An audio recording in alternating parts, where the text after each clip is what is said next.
A new bill has been passed to protect the children of the Turks and Caicos Islands.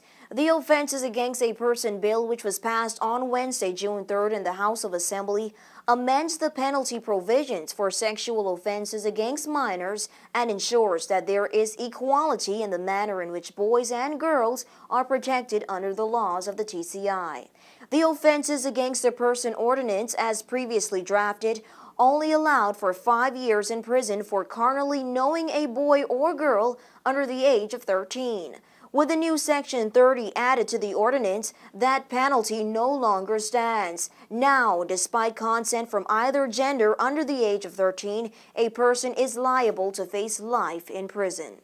If the accused person alleges that he or she did not know by any means that the person with whom the offense was committed is under the age of 13, this new section expressly excludes that defense of ignorance of the alleged victim's age and would result in strict liability of the offense. For carnally knowing a child between the age of 13 and under 16, which is the legal age for consensual sex in the TCI, a person is now liable to face conviction for 14 years despite his or her consent.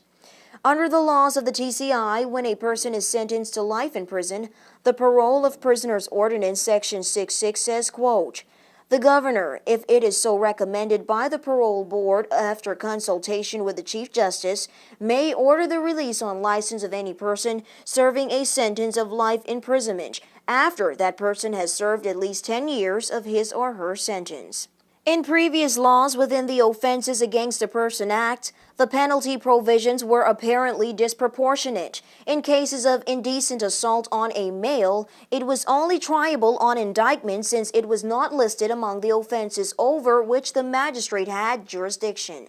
Meanwhile, there were existing jurisdictions to try indecent assault committed against girls. The maximum penalty for indecent assault against a boy was 10 years, while the maximum penalty for the same offense against girls was 2 years imprisonment. The passing of this bill gives the Ministry of Home Affairs and the police more power to go after child predators. For WIV4 News, I'm Nikara John.